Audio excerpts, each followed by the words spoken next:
नमस्कार दोस्तों, उम्मीद है आप सब होंगे ठीक ठाक और फिट फाट। पत्रकारिता की रेटिंग के लिए आजकल एक नई एजेंसी है, सीबीआई या ईडी या फिर इनकम टैक्स।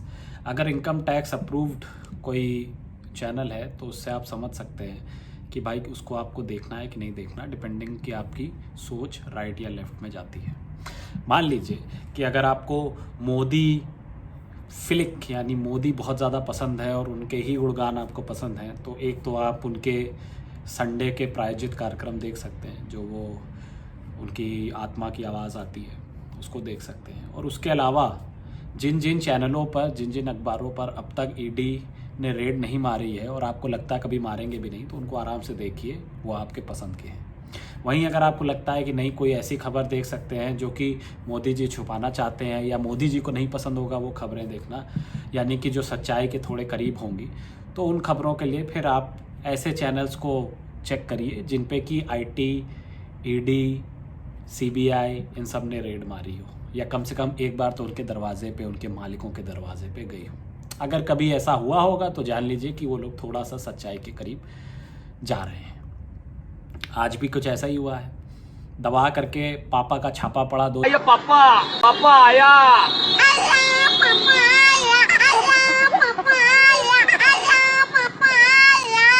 एक भारत समाचार, दूसरा दैनिक भास्कर।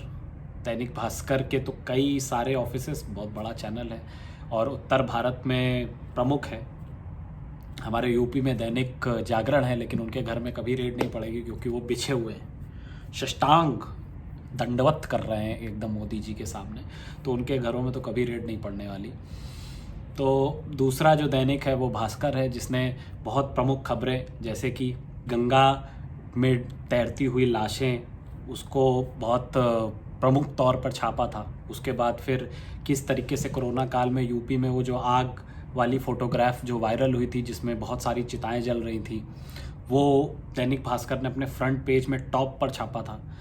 मध्य प्रदेश में जब ये कहा गया कि भाई कोई मौत कोरोना की वजह से नहीं हुई, उन्होंने फ्रंट पेज पे आंकड़े दे करके छाप दिया।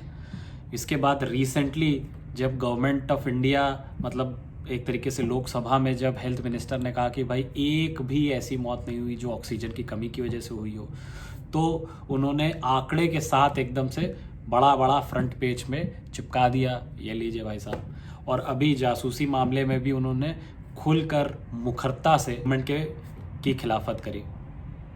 तो ये सब को देखते हुए मोदी जी को लगा कि भाई मॉनसून सेशन चल ही रहा है, हंगामा रोज होता ही है वहाँ पर, इसी हंगामे में एक दो काम और कर दिए जाएं।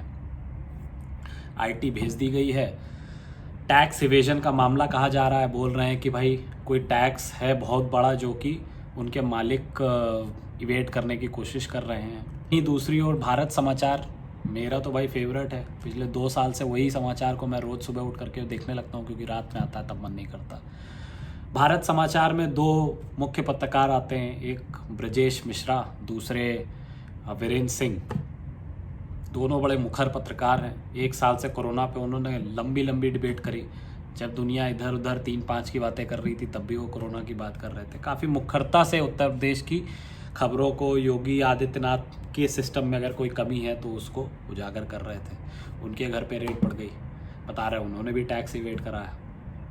अच्छा, सबका टैक्स इवेजन एक ही दिन में दिख जाता है। उसके बाद फिर वीरेंद्र सिंह के भी घर में टैक्स की रेड पड़ी।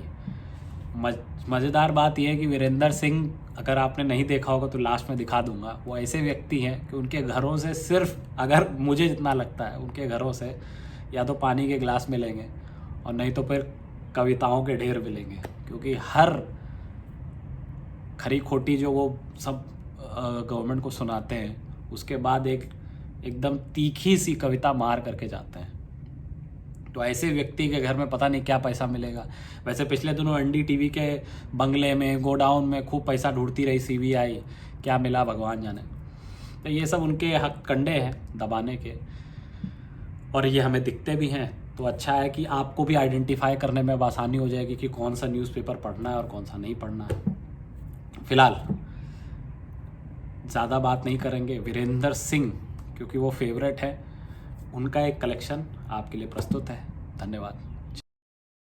वैसे एक चीज है, इन्होंने ये सिखा दिया कोरोना काल में कि हाथ धोने का अभ्यास जारी रखिए।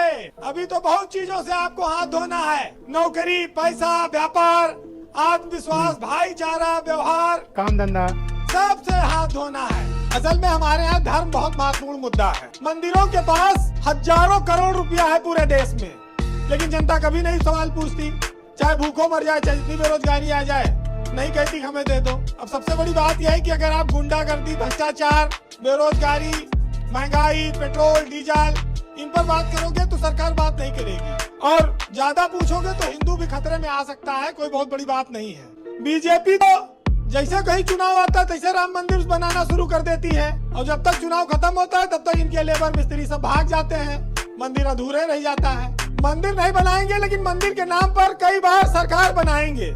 अब देखिए, अब शुरुआत हुई है, शायद ये फाइनली बन जाए। लेकिन इतना जान लीजिए कि जो लोग भगवान और इंसान सबको धोखा देते हैं, उनका भी रिटर्न टिकट कंफर्म है।